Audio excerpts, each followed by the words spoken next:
오늘도 이 말씀을 깨닫는 지혜와 응답받는 기도의 은총이 우리에게 넘치게 될 줄로 믿습니다. 오늘 본문인 히브리서 13장의 말씀은요, 이 하나님이 기뻐하시는 제사가 무엇인지 우리에게 소개합니다.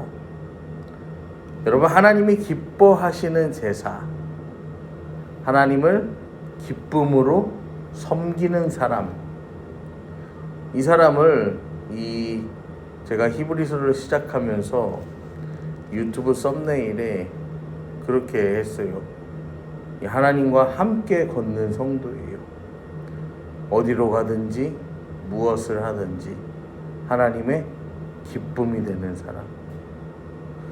이 마지막으로 히브리서 13장에서는 이 하나님의 기쁨이 되는 사람, 하나님과 함께 걷는 성도에 대해서 이렇게 이야기합니다. 먼저 형제 사랑하기를 계속하고. 여러분, 사랑은 믿는 자나 믿지 않는 모든 사람들이요 다 귀중하게 여기는 가치입니다. 특별히 헬라 철학에서는 이 사랑을 여러 단어로 구분해서 사용하는데, 이성 간의 사랑은 에로스라고 하고, 친구 간의 우정의 사랑은 필레오라고 합니다. 또 하나님께서 허락하시는 절대적인 사랑은 아가페라고도 불러요. 여러분, 여기서 말하는 형제를 사랑한다라는 것은요, 이 신앙 공동체 구성원 모두를 사랑하는 의미가 있습니다. 우리가 신앙생활을 하면서 사람과의 관계 때문에 신앙이 흔들리는 경우들이 있습니다. 정말 미운데 도저히 사랑할 수 없는데 예수님은 뭐라고 합니까? 그 사람마저도 사랑하라고 말씀하시죠. 예수님께서 우리에게 이런 이해할 수 없는 사랑을 부탁하시는 이유가 있는데, 그거는 바로 우리 자신을 위해서예요. 우리가 남을 미워하고 남을 원수 삼을 때 우린 영적인 피폐함에 빠지게 되기 때문입니다. 십자가에 달려 죽으신 예수님께서는요, 마지막 순간까지도요, 자신을 비난하고 조롱하는 모든 이들을 품으시고 그들을 용서하셨다라는 사실입니다.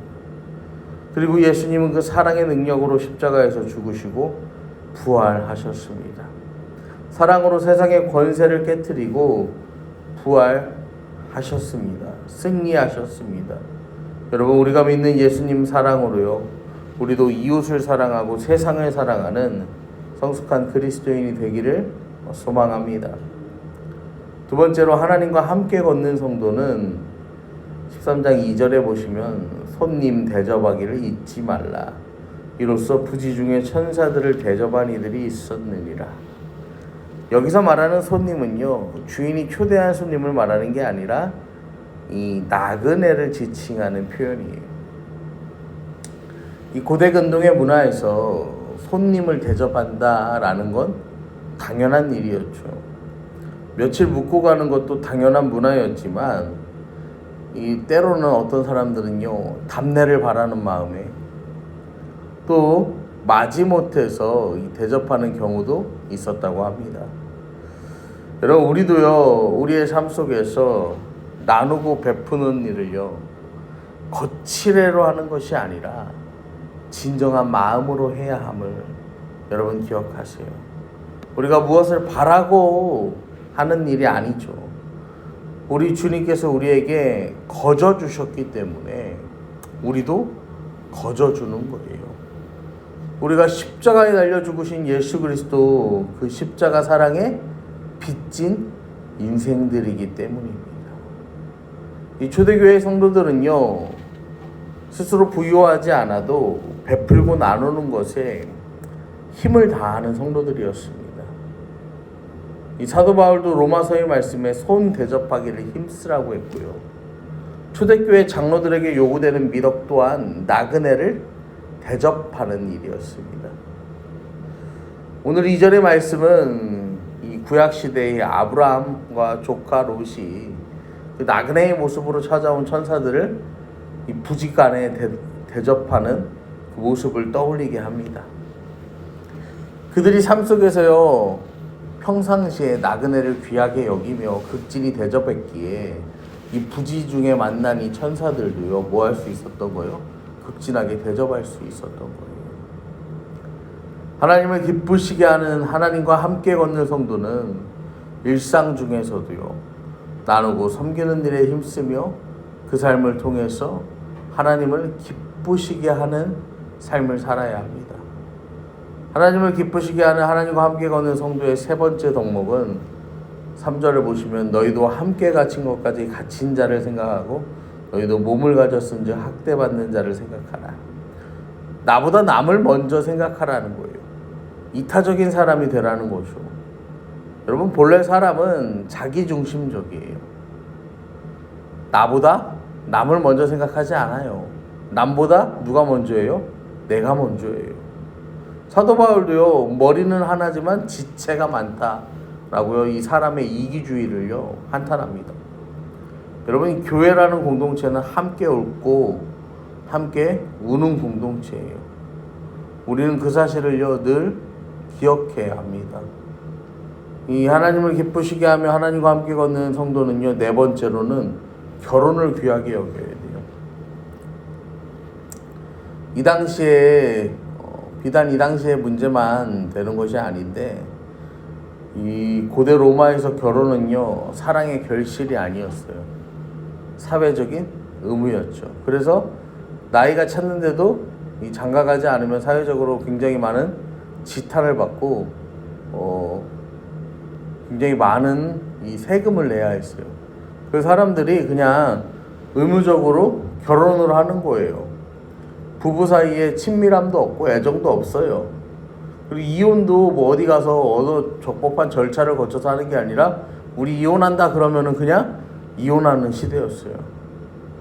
여러분, 이 결혼이라는 것은요 하나님께서 우리에게 주신 섭리이자 은혜입니다. 왜냐면은 서로 다른 환경에서 자란 사람들이요 하나가 되는 거예요. 여러분, 이거는요 은혜가 아니면은 설명할 수가 없어요. 그리고 그 둘을 짝지어 주신 분도 하나님이시라는 거죠. 그 사실을 우리가 늘 기억하고 살아가실 때 우리는 더욱 남을 이해할 수 있고요, 배려할 수 있고 사랑하며 살 수 있게 됨을 기억하시기를 바랍니다. 마지막으로 하나님을 기쁘시게 하고 하나님과 함께 걷는 성도는 돈을 사랑하지 말고 자족의 은혜를 알아야 돼요. 5절에 보시면 돈을 사랑하지 말고 있는 바를 족한 줄로 알라. 여러분, 이 물질이라는 것은 우리가 삶을 영위하는 데 있어서 굉장히 필수적인 요소가 됩니다. 그런데요, 이 물질은 수단일 뿐이지 인생의 목적은 아니라는 거예요. 돈이 많으면 풍요로운 삶을 살 수는 있어요. 근데 돈이 많다고 해서 행복한 것도 아니죠. 여러분, 베네수엘라라는 나라를 아실 거예요. 이 베네수엘라는요, 이 석유 자원을 바탕으로 해서요, 남미에서 제일 가는 부국이었습니다.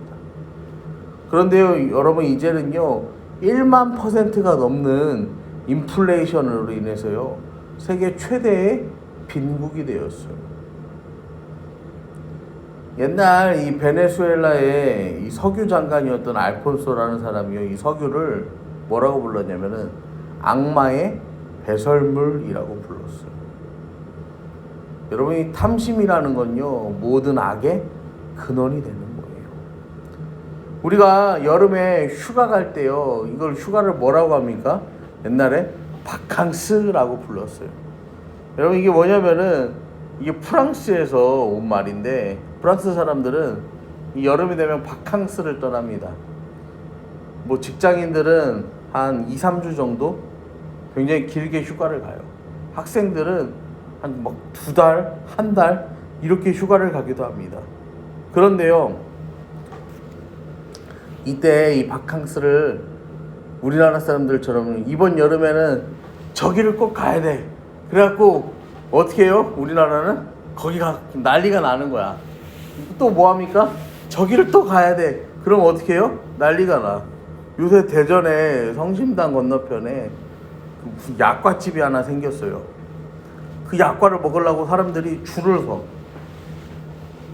그 약과가 왜 유명했냐면은 파지 약과. 이제 그걸로 유명해졌거든요. 파지 뭐예요? 부서진 약과. 그걸 가지고 유명해졌는데 여러분 그거 먹어본 사람들이요 뭐라고 하냐면요. 밑에 그걸 먹어본 사람들 반응이요. 약과 맛입니다. 이렇게 해놔. 여러분 약과 맛인데 그 약과 맛이에요. 여러분 이 상술이 더해지니까 뭐 하는 거야? 사람들이요 열광하는 거예요. 근데요 이 프랑스 사람들은요 그 바캉스를 갈 때요 자기들 형편에 맞게 시간을 보냅니다. 그리고요 내가 어디를 못 가서 내가 무엇을 못해서 내가 무엇을 즐기지 못해서 정말 아쉽다 이게 아니요. 그냥 넘치면 넘치는 대로 부족하면 부족한 대로 자기 형편에 맞게 자족하며 그 바캉스를 즐겨요.